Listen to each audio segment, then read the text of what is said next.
Well, what do you know it? I made 5,000 subscribers in the end. And I'd like to thank every one of you who've subscribed or left a comment or even just watched one of my videos. It's been really great. I've really enjoyed it, and I intend to do lots more. Anyway, I thought I would have something a bit special actually for my 5,000th subscriber video, because you didn't come here to listen about my YouTube stats. You came here to look at and listen to gramophones or listen about gramophones. And today I have this little well, it's a little Selecta-phone, I think. Just get the camera there on the sound box. I've taken the sound box off, so it's a Selecta-phone. It's actually very similar to my Apollo gramophone. It's kind of about the same age. It's got a slightly different horn. The horn is sort of pressed, and I think it's in one piece and just joined at a seam, whereas the Apollo has sort of petals or leaves which are joined together. It also has a slightly later style of I think gooseneck tone arm here. Now it's quite difficult to actually shoot. It's big and it doesn't really fit on my bench. My bench, I mean, if I just move this camera up here, you can see above my bench there are various things hanging from the ceiling, lights and microphones and stuff. So that's not really going to work very well. So I've had to put it down on a chair here. Also, I was going to have this actually in the house and actually play some records on it, because it does work. If I take the tone out, sorry, if I take the winding handle, in fact, let's have that in shot there. Winding handle, fairly standard winding handle, a little bit rusty, unfortunately. Sound box, again, a little bit rusty, not too bad. If I release the brake, it does actually turn. I haven't tested the speed or anything, so it was sold as working but in need of a good service. So yeah, that seems okay. But there is a problem, and it may be a big problem, it may not be a big problem. But if I go down here, you might be able to see that there's actually some sign of woodworm. Now, I hate woodworm. I'm just always scared that it's gonna get into everything. So this woodworm does actually look old. But what I'm gonna do is I'm gonna get this the wooden box up on the bench and actually remove all the metalwork and actually treat the woodwork for woodworm. So gonna crack on and do that now. Okay, well, I've got the machine on the bench now. Before I go any further, just wanted to say that this is not a tutorial. This is an entertainment video only, so nothing in this video should be taken as advice or instruction. Thank you. So I've let the motor run down, and I have actually also put a drop of or a few drops of sort of release agent in the turntable or turntable spindle. So I'm going to try and get the turntable or the platter off. So in fact, before we do that, I'm going to remove this screw here. This is the speed control. Now this is very, very similar to several other gramophones I have, and in fact the shape of this little thing here is just the same as on my Apollo. So it's coming out.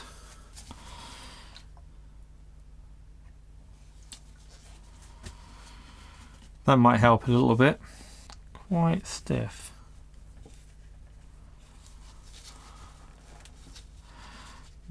That's not going to come out, then it's not going to help. Let's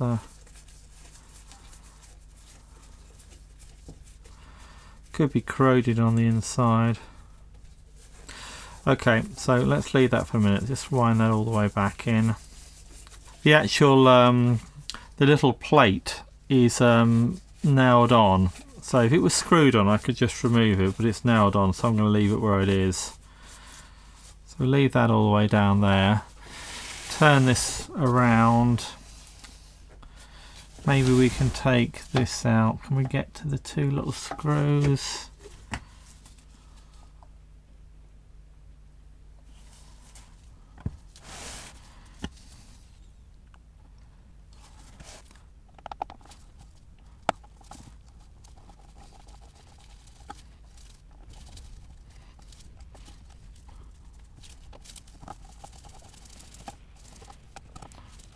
Right, so that's off. Try and keep the screws with it.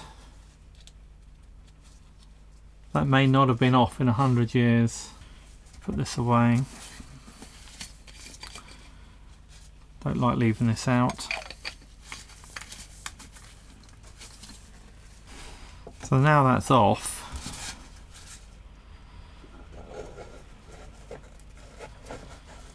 Going to suspend it on the spindle or on the platter and then just tap it.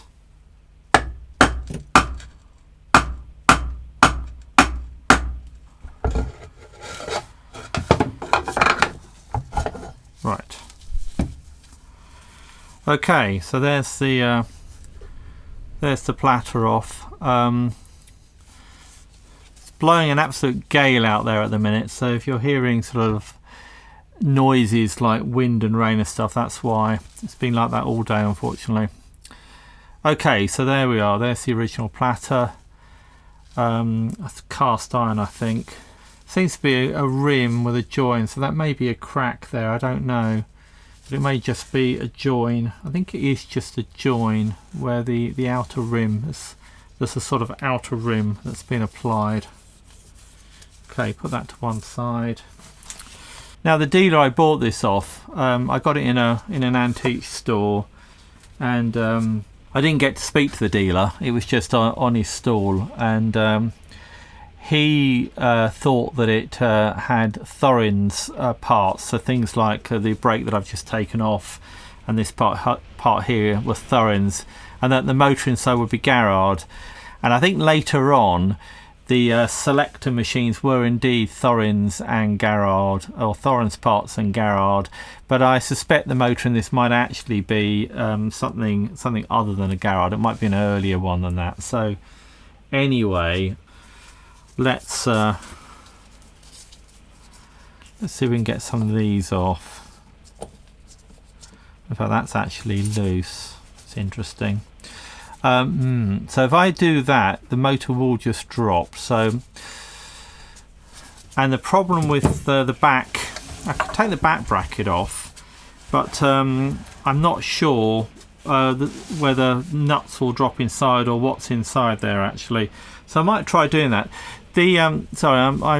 What I should have mentioned is that underneath there is a sort of board here that's just nailed on, so I'm gonna have to try to get that off actually.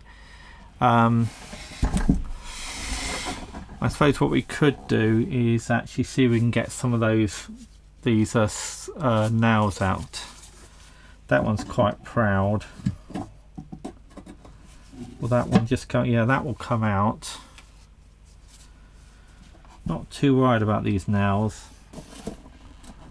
I will probably replace the nails with screws.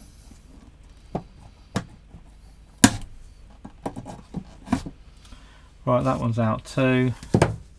Now if you enjoyed this video, then how about giving me a like, and feel free of course to give me comments as well. I very much enjoy reading your comments. As I've said before, these videos are for entertainment purposes. I don't claim to be an expert in any of this, or that I'm doing this the right way, but I'm doing what I can do, and I'm doing it on camera really, so that you can see what's going on. Right, well there we go. That board is out.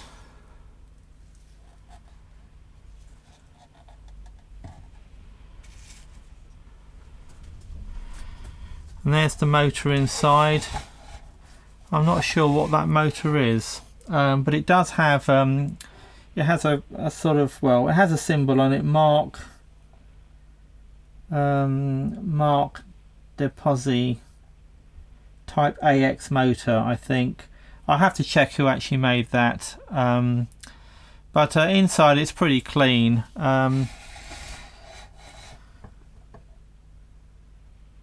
Not really any evidence, no obvious evidence of woodworm or anything in there, but I think we'll still take the motor out, and we'll take the back bracket out too. It looks like, and again I'm not sure if you can see, but the back bracket has a sort of plate screws into a plate, and the plate itself is screwed on. So I think we're probably okay just to try to remove that back bracket. A little bit of something there, the wood by the looks of it. Probably not very important. As I said before, it's very hard with doing videos like this to actually just make sure you've got everything right, you've done everything right, you haven't missed anything, you've got everything on camera. So so I do my best. And it would be much easier to do this if I wasn't trying to make a video at the same time, but on the other hand, hopefully you're finding these videos entertaining and interesting. And I know not everybody has an antique horn gramophone, and even if you got one, you probably wouldn't take it to pieces. The only real reason I'm taking this to pieces is to check the case for woodworm, as there's some signs on the side, although I think they're probably historical, but we'll see. We'll do a bit more investigation in a moment. And the dealer did say the back bracket was a bit stiff, so I will probably break that down into parts and clean and re-grease it. That shouldn't be too much of an effort. And it is actually quite interesting that it's very similar to the back bracket on the fake machine that I bought quite recently. Right, so there's the back bracket. Just for the sake of argument, we'll put the screws back in. There's also the escutcheon there. That's missing a screw, but I think we'll take the other screw out. Actually, we'll take the escutcheon off. This escutcheon again is very, very similar to the Apollo gramophone that I have. Very much the same sort of unit. Right, that's the escutcheon off. I'll be able to find a replacement screw for the other side. In fact, I might replace both screws, as that screw's really chewed up. So there's the back bracket. I think there were signs that it was plated. It looks like it was probably zip plating on cast iron. This bit here, which is not corroded, might be brass. But this bit here certainly looks like it's cast iron, so it's a cast iron bracket. It's very generic. Well, I say very generic. Probably a very generic back bracket. I suspect the tracking on this machine is not particularly brilliant, but anyway, there we go. That's the back bracket off.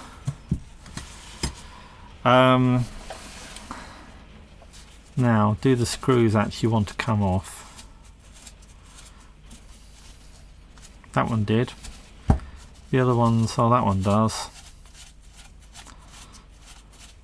Now, my Apollo gramophone, there were only 2 screws actually. There were 4 screw holes, but there was only 2 screws, and I suspect what had happened was that it'd been taken to pieces by a previous collector, and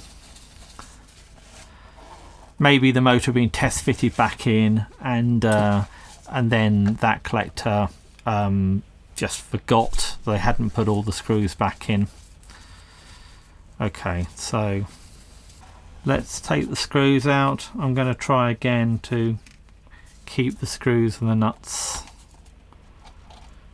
together. Probably doesn't matter, but it's just nice if I can.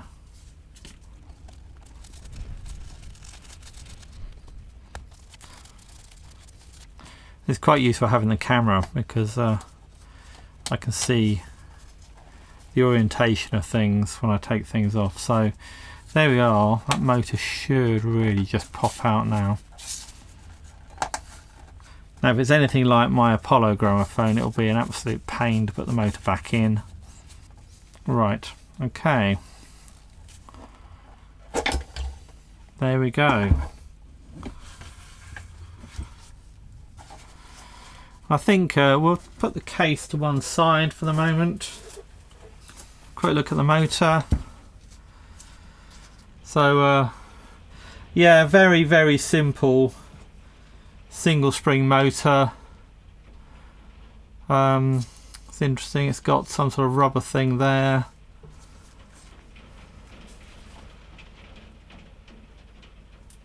Oh yes, it's got other rubber sort of things in there too that don't necessarily match. Is that on camera? So we may need to replace those things. Yeah, I mean it looks reasonable. Not entirely sure what the wood is. The this bottom thing here, this is pine. The case itself, I'd be tempted to say it was oak. But we'll look at that a little bit more in a moment. Motor, as I said, very simple single spring motor. I mean, it may well have been serviced at some point in its life. It doesn't look like it's got 100 years worth of gunk on it, I have to say. It does actually run. Well, it won't run because I've let it all run down. But let's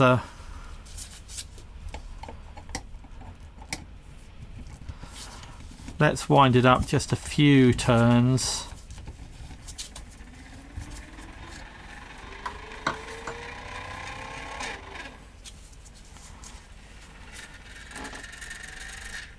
Right.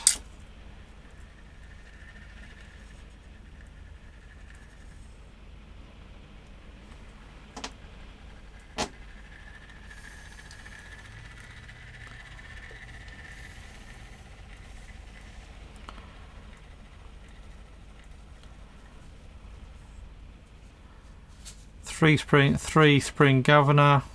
I may clean it up a little bit and re-grease it a bit, but I'm not going to do anything very spectacular to that at all. Okay, put that to one side.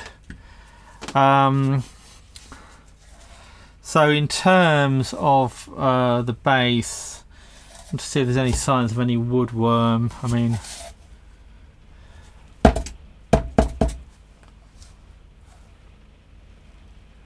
not seeing any woodworm holes there. Let's try a little light. A little video light.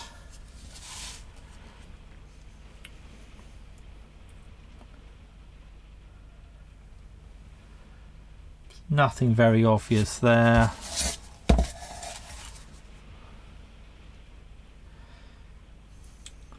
Now woodworm, or furniture beetle as this probably is, doesn't much like dry wood. I've got this meter here, which now there's a whole load of settings depending on what sort of wood it is, but it basically said, the instructions say, if you think it's softwood, stick it on H, which I know sounds back to front, but there we go, there we are. Dig that in there. So that's showing me 11.7 on the H range. If it's hardwood, it goes on A, which is 9.2. Now it's a bit cold in here, so I should be adding on half a degree or a degree of moisture, but those sort of moisture readings are quite low. They're not. It's not impossible that the beetle could live in that, but they're quite low. If we get the case back, let's try it on the A setting. This wood here looks like it might be beech or something.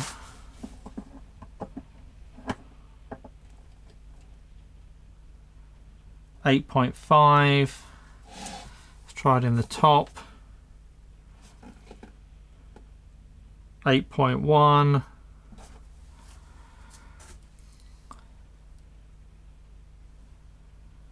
Not sure what the outside is. 10.9. And if I switch it on to the H mode, in case this is softwood, 12.4, 12.5. So again, I have very little experience with this device, but I know that even though I don't really know what sort of wood I'm dealing with here, and I think there's probably a mixture of woods, the actual dampness of the wood is relatively low. We've got these holes here now. Again, let's see if we can get these in camera shot. Don't know how well that's coming out.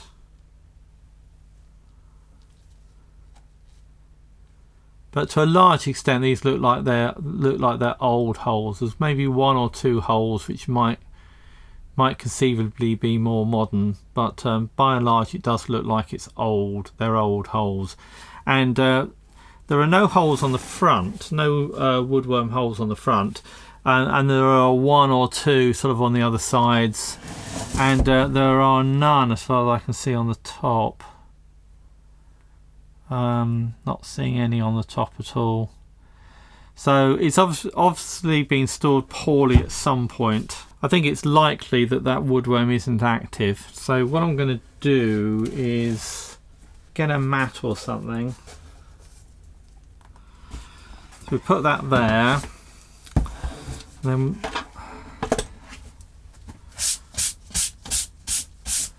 wipe all that down, and then just sort of bang it.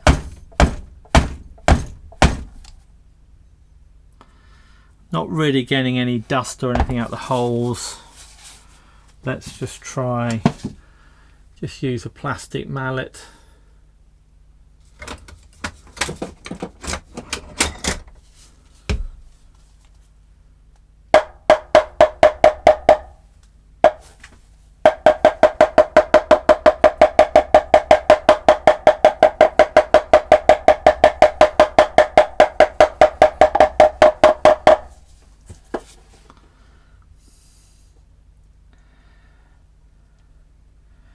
Not really seeing anything there, so I'm going to have to decide what to do with those holes, but there's no obvious sign of dust coming out of them, which would be a sign of recent woodworm activity, and they do look like old holes, so I don't want to treat them lightly. I don't want to just ignore them, but on the other hand, I think whatever the issue there is probably in the past, and the wood is actually quite dry as well, and it will be in the house where it's even drier. Right, so I've cleared the bench. I'm going to look at some of the mechanical items next. I have got the sound box here. I'll just put that back up against this camera. I'm not going to do anything with this at the minute. It does need a rebuild. I don't think it's going to be stunningly difficult to rebuild, but I'm going to leave that for another day. I've got some other sound boxes that I might be able to use with this gramophone. So anyway, I'm going to put that to one side. Now the thing that I most want to look at is the back bracket, or the back bracket and tone arm, which is here. This joint here is particularly stiff. Now that shouldn't be too much trouble to sort out if I can actually unscrew this, which I can. Right.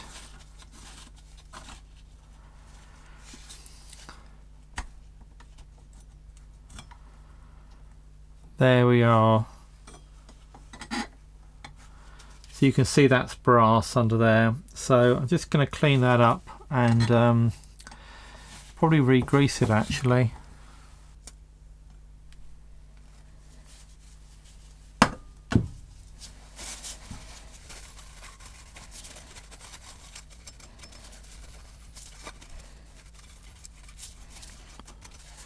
Now my intention for the moment is just really to get this machine running again. As I think I've said before, it was sold as working, and I think it probably was. Certainly the motor worked and the turntable went round, the platter went round, but it wouldn't have done the records any good with such a stiff, well, gooseneck I suppose this bit's called.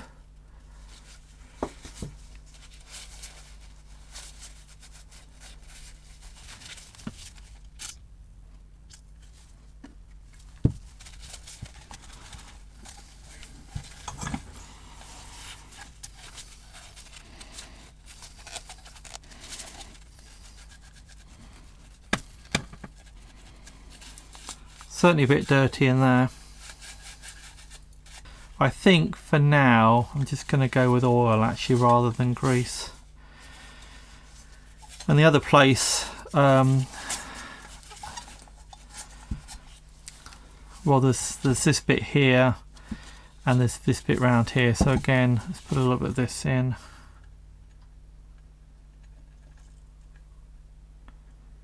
Don't want to go overboard with it. And this is cleaner more than lubricant.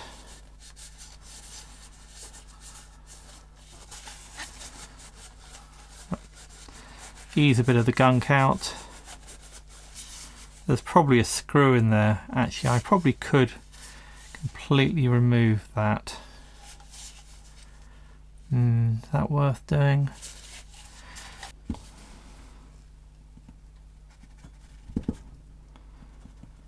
Right.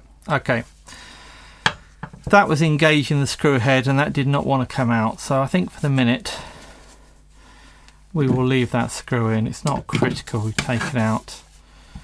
So I'm just going to put a little bit more.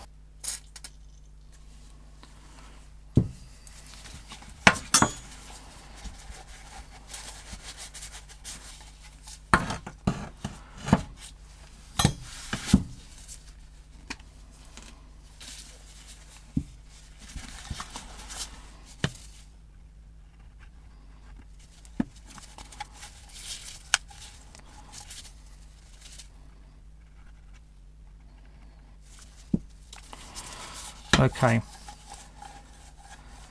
that certainly won't have hurt. Just going to make sure I don't drip all over stuff. As far as this is concerned, yeah,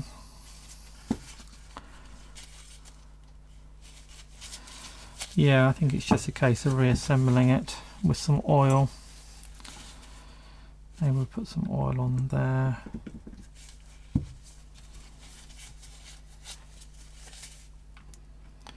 You can see the wear where the chrome, well, not chrome, it'll be nickel, has worn off.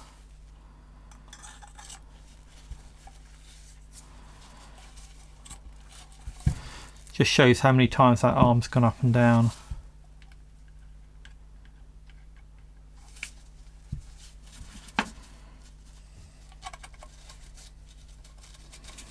And that's just so much better.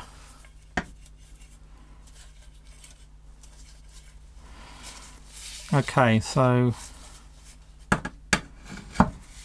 by no means a complete and comprehensive job, but it's a little bit of light maintenance which will help it play.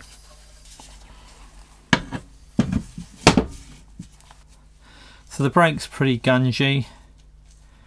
I'm just going to put some WD-40 on that.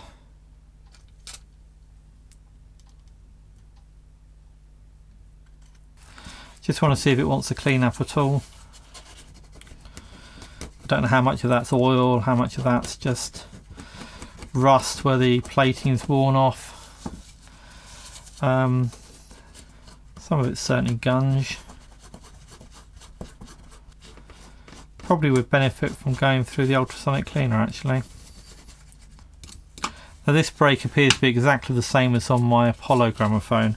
Although what's interesting is that I realised that the one on my Apollo gramophone is incorrectly assembled. This spring here is going to the screw here, and in fact on the Apollo there is no screw here. So at some point in the past the spring has been put back on incorrectly, which probably explains why it's not very good, whereas the brake on this one actually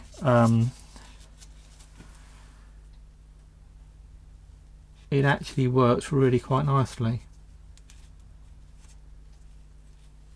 So at some point I'll fix the Apollo to be the same. I expect that pad could do with being changed as well, but for the minute we'll leave that. It seemed to be working okay. So again, not comprehensive by any stretch of the imagination, but Yeah, that should be serviceable, I think. Might have to do something with the pad. The motor,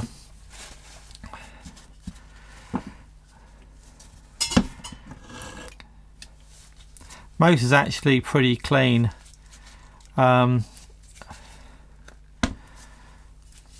just put a bit, oops, down there. I had trouble on the little Deca 50 rebuild recently where it had gummed up just there. So let's put some oil in there, and these are pivot points.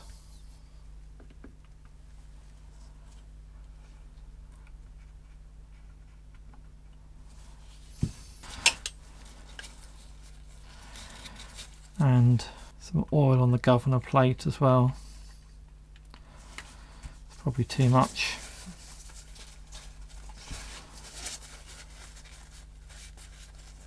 In fact, you might be able to see that that pivot there is actually the top of the governor. Probably get some oil in down below as well. Quite difficult actually. Any other pivot points on the bottom? That's one there, that's a bit grubby.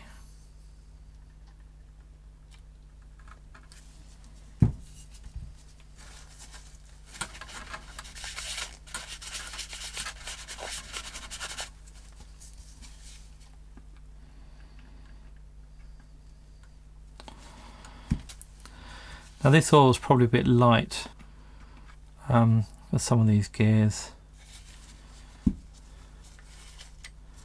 but probably won't hurt to put some on. Now there is a little spring in here actually, that one in there,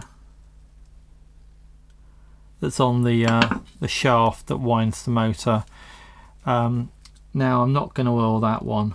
That spring needs to be dry because it actually grips the winding shaft and stops it turning backwards. So if that's oiled, that can actually cause the motor to malfunction. It can cause the motor or the winding handle to slip.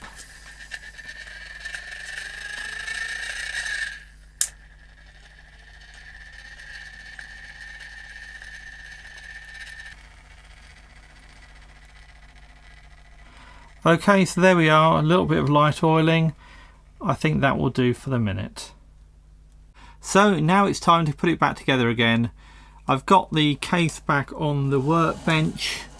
What about the Woodworm, you may ask? Well, I did actually treat the case with a Woodworm, commercial Woodworm solution, and that did cause a few problems in its own right. The back actually popped. It got too wet and the back popped, and I've had to glue that back down again. So this has actually been drying out first from the Woodworm solution and then from the glue for quite some time.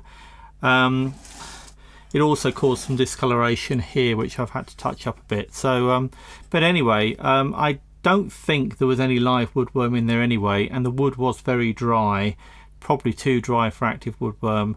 So I think with that, and also with the fact that I've treated it, I think I've done all I can sensibly do, really. So only time will tell, but it's in a dry room. It's unlikely that anything is going to happen. So anyway, that's the case. I think probably the first thing I'm going to do is put the escutcheon back on. Yeah, that's just a little thing to pop in. I've done a few little jobs. But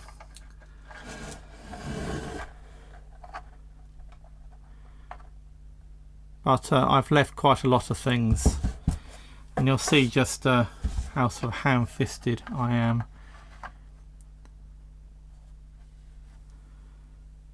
I'm going to use new screws for this. Well, I say new screws. They're vintage screws. They're just unused. Okay, well that's not brilliant actually. I'm going to have to hunt around in my stock and find a better screw than that, but it'll do for the minute. Now inside I have taken off the original rubber pads, or the remains of the rubber pads down here.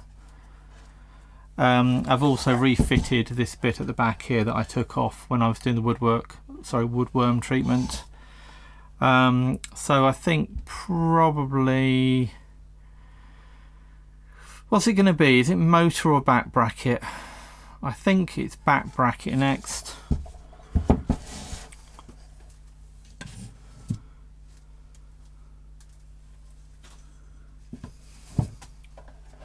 I did notice actually that the back bracket holes are not, they're not horizontal, or let's say horizontal. Let's put it up against the camera. You'll see, if you look carefully, that they're a bit wonky.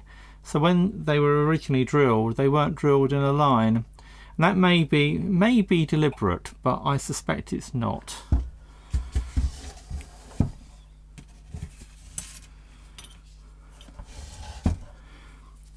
So there are no internal nuts for this. The screws just go through and tighten up. There's that plate inside has the threads in it. In fact, think about it. Maybe it would be better just to put the motor in first, because I was thinking I was going to need to get my hand in for the nuts, but there are no nuts on this one. So change of plan. Put that to one side again. I'm going to have to put my hand up underneath to do the motor. So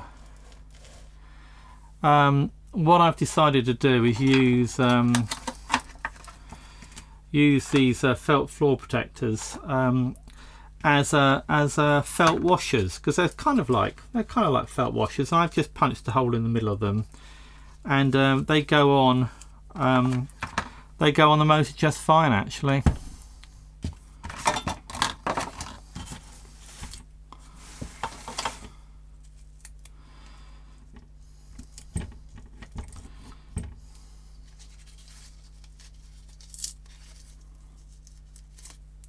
Would help if I got them the right way around. I meant to have this stickiness upwards, like so. So if I take the motor out again, the pads will probably just stay in place, which will be absolutely fine.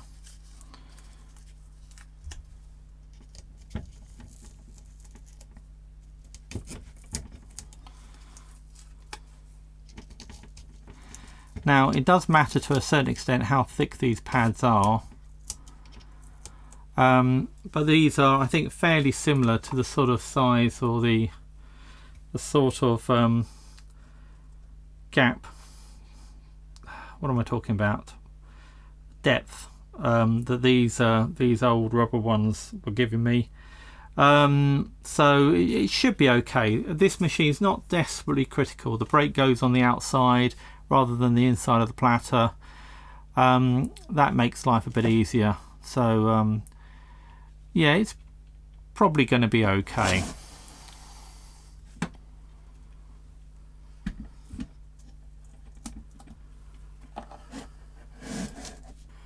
So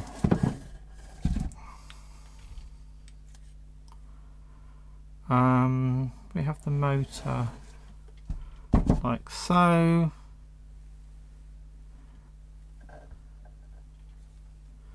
Hopefully this is coming on camera.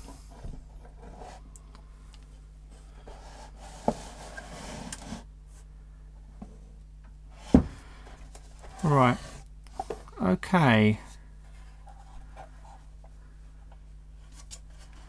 It's almost there, not quite.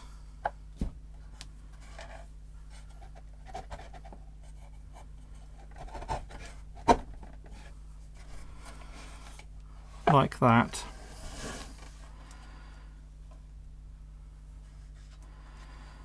And then we put the nuts and the washers and the nuts over.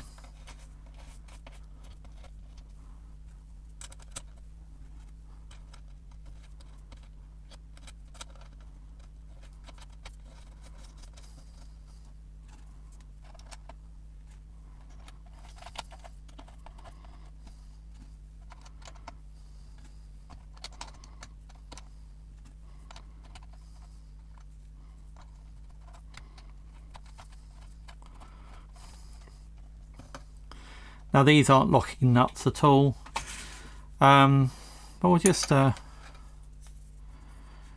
them a little bit of a tighten if we can.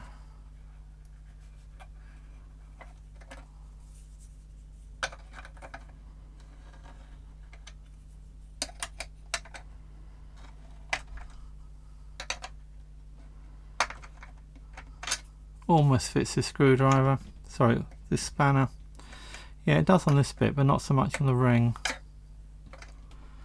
I suppose we might as well fit the brake while we're here.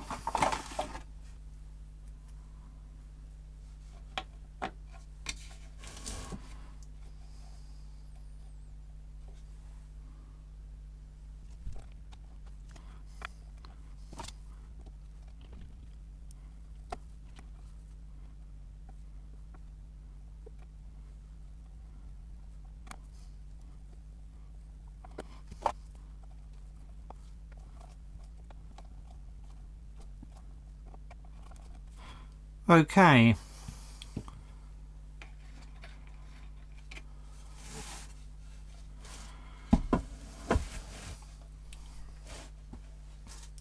And now the back bracket.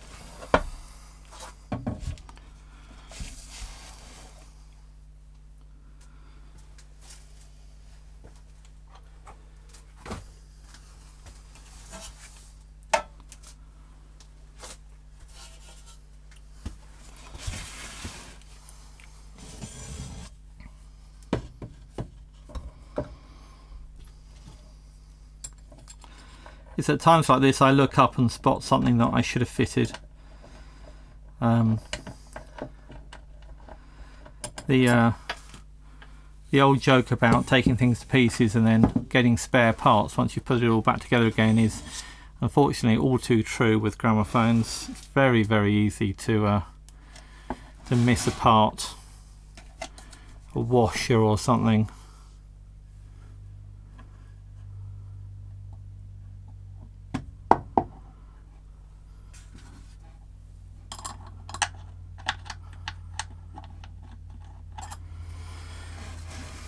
Also help if I could get this in camera shot, which is easier said than done.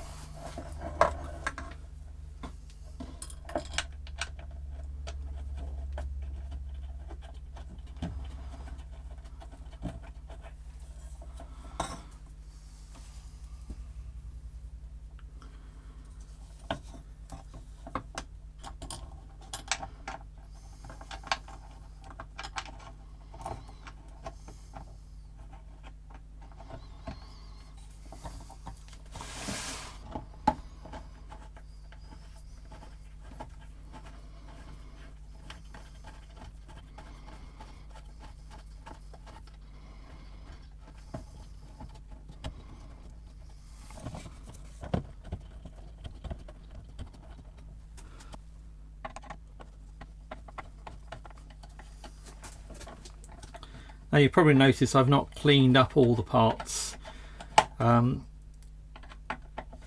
My Apollo gramophone, which is very similar, previous owner has actually stripped all the parts back and sent them for replating, so it's all bright and shiny. It's not really my thing. I like things to be in as original finish as I possibly can. So I'm not into refinishing cases. I'm not into overly polishing gramophones, although I have been known to polish up the parts on them before. But this one I'm really just interested in getting it working. So if I turn it around on this camera here, you can probably see the wonkiness of the back bracket, and that's factory original. And I will leave that like that. I will not attempt to fix that. Okay, now I may in future actually give this a proper clean.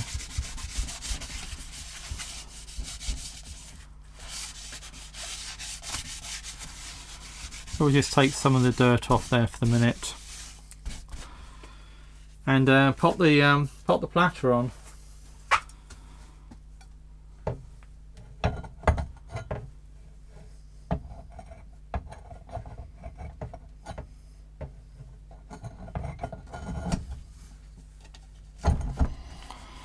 Okay, that does look pretty bad actually, the felt on there, but I am going to leave it.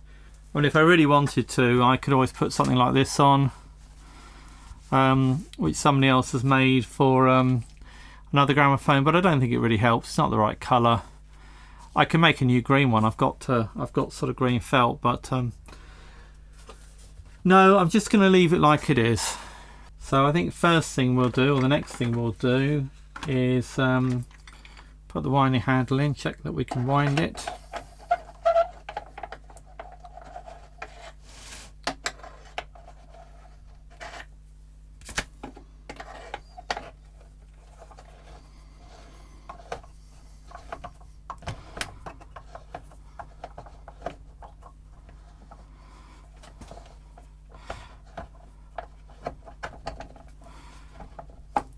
Although this winding handle is definitely period, I'm a bit dubious it's the right one.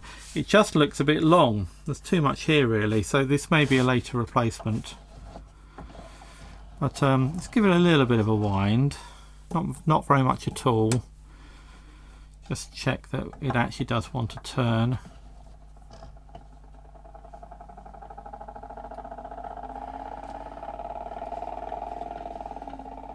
Right.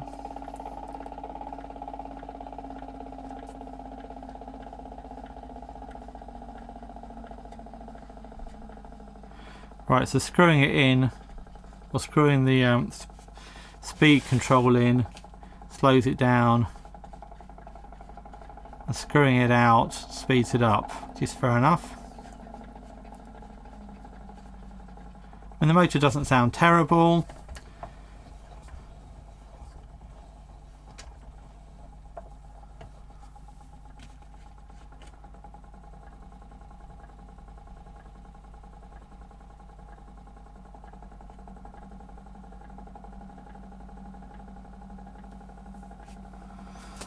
We just brake that for the minute. Yeah, that brake pad's a bit ropey. It's almost like it's hitting on the metal. That will need to be changed.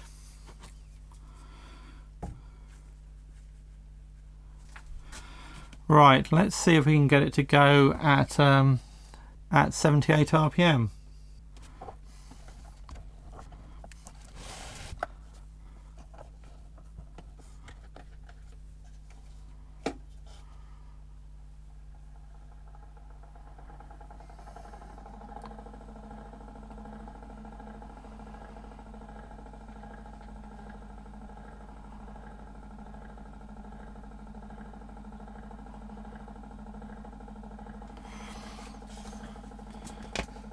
Well, hopefully you can see that on one of the cameras.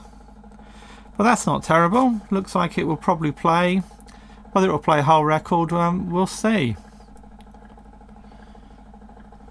Okay, there's not room to put the horn on the bench, so I'm going to reset up and put the horn on and attempt to play a record. So I'm going to do this old school. I've got the gramophone on top of another gramophone. That's a working HMV 162 as it happens.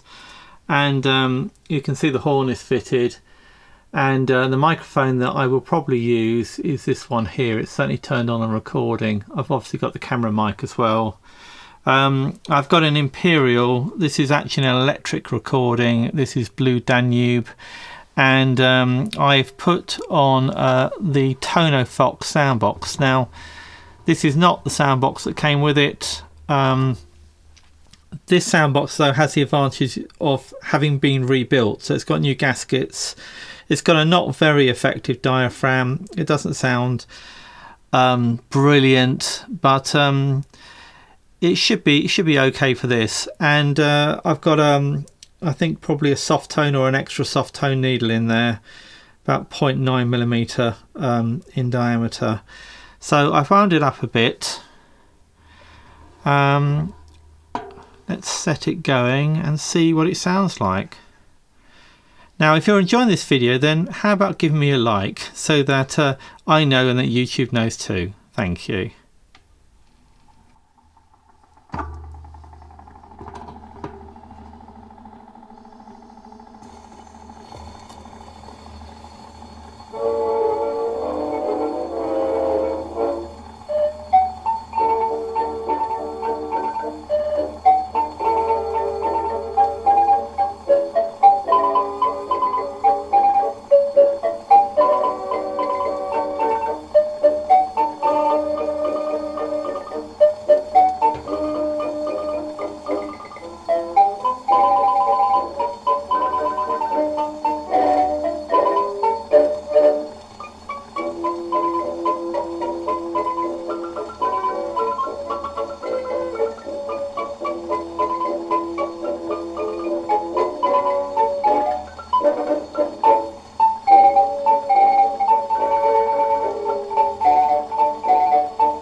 So there you go, the little selector.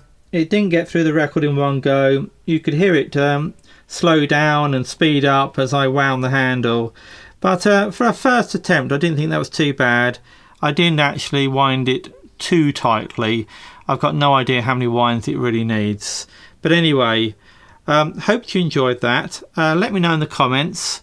And if you've enjoyed this video, then you might like this one too. So thanks for watching, and I'll see you in the next one.